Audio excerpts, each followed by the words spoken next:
کیا ہو اگر قدیم صحیفوں میں ہماری جدید ترین ٹیکنالوجی کا کوئی بلو پرنٹ، کوئی نقشہ چھپا ہوا ہو؟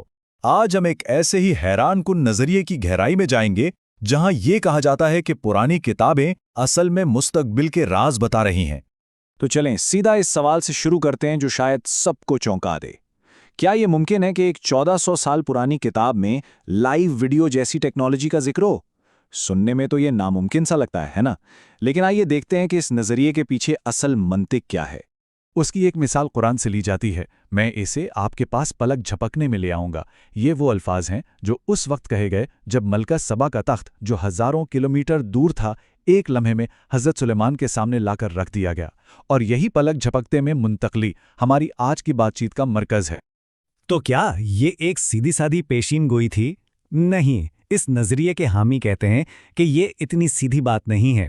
اسے ایک لفظی پیشین گوئی کے بجائے ایک نشانی سمجھا جاتا ہے، ایک ایسا پوشیدہ پیغام جو کسی گہری حقیقت کی طرف اشارہ کر رہا ہے۔ اچھا، تو اس نظریے کی بنیاد ایک بہت دلچسپ خیال پر ہے کہ قرآن ایک ایسی واضح کتاب ہے جس میں ہر چیز کا اصول تو ہے لیکن تفصیل سے نہیں، بلکہ اشاروں، خلاصوں اور بنیادی اصولوں کے ذریعے۔ آپ یوں سمجھیں کہ جیسے اس کتاب میں علم کی کئی تہیں ہیں اور ہر دور کے لوگ اپنی سمجھ کے مطابق ایک نئی تہ کھولتے ہیں، اور شاید ہماری تہ میں مستقبل کی ٹیکنالوجی کے راز چھپے ہیں۔ تو سوال یہ اٹھتا ہے کہ آخر ان چھپے ہوئے اشاروں کو سمجھا کیسے جائے؟ اس کے لیے ایک خاص فریم ورک، ایک خاص طریقہ استعمال کیا جاتا ہے جسے آسمانی بلو پرنٹ کا اصول کہتے ہیں۔ آئیے دیکھتے ہیں یہ کیا چیز ہے۔ دیکھیں، یہ نظریہ کہتا ہے کہ انبیاء کے معجزات صرف ماضی کے تاریخی واقعات نہیں ہیں، بلکہ یہ انسانیت کے لیے مستقبل کے اہداف ہیں۔ یہ ایک طرح کے چیلنجز ہیں جنہیں انسان اپنی سائنس اور کوشش سے حاصل کر سکتا ہے، اور یہ تشریح ایک جانے مانے اسلامی اسکالر کی طرف سے آئی جس نے معجزات کو انسانی ترقی کے لیے ایک پریرنا، ایک انسپریشن کے طور پر دیکھا۔ چلیں، یہ تو تھی تھیوری کی بات۔ اب ذرا عملی مثالیں دیکھتے ہیں کہ یہ اصول کام کیسے کرتا ہے۔ آئیے کچھ قدیم معجزات اور ہماری آج کی ٹیکنالوجی کے درمیان کچھ حیران کن مماثلتوں پر نظر ڈالتے ہیں۔ یہ سلائیڈ اس نظریے کی کچھ سب سے دلچسپ مثالیں دکھاتی ہے۔ سب سے پہلے دیکھیں حضرت ابراہیم کا آگ سے محفوظ رہنا۔ اسے آگ سے بچانے والے لباس بنانے کا ایک ہدف سمجھا گیا۔ پھر بات آتی ہے حضرت سلیمان کی، جنہوں نے ہوا کے ذریعے مہینوں کا سفر ایک دن میں طے کیا۔ کہا جاتا ہے کہ یہ ہوائی جہاز کی ایجاد کا اشارہ تھا۔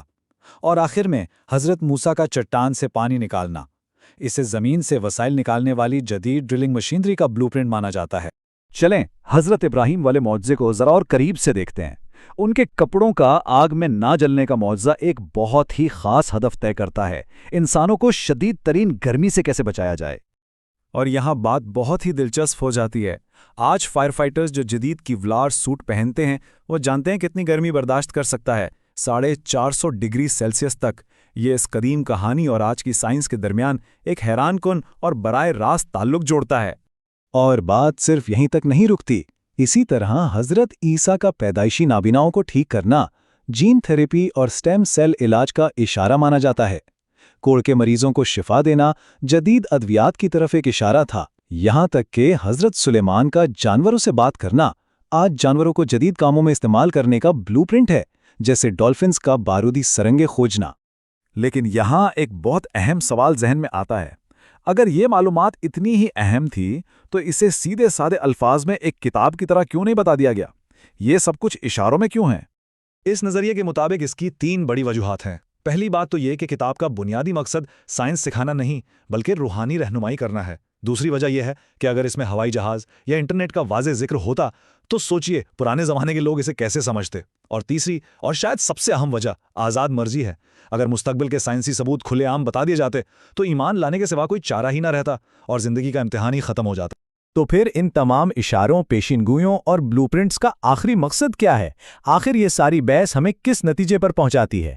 تو اس سارے تجزیے کا نچوڑ یہ نکالا جاتا ہے کہ یہ مبینہ پیشگوئیاں اس بات کا ثبوت ہے کہ اس کتاب کا ماخذ کوئی انسان نہیں ہو سکتا، کہ ایسے الفاظ صرف اسی خالق کے ہو سکتے ہیں جو وقت کی قید سے آزاد ہے اور ہر چیز کا علم رکھتا ہے۔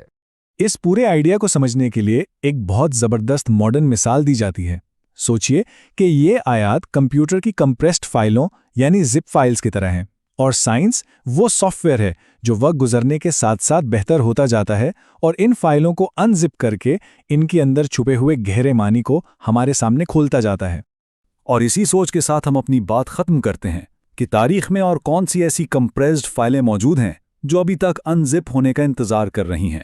ایک ایسا سوال جو ہمیں یہ سوچنے پر مجبور کرتا ہے کہ تاریخ کے اوراق میں ہمارے لیے اور کتنے راز کھلنے کے منتظر ہیں۔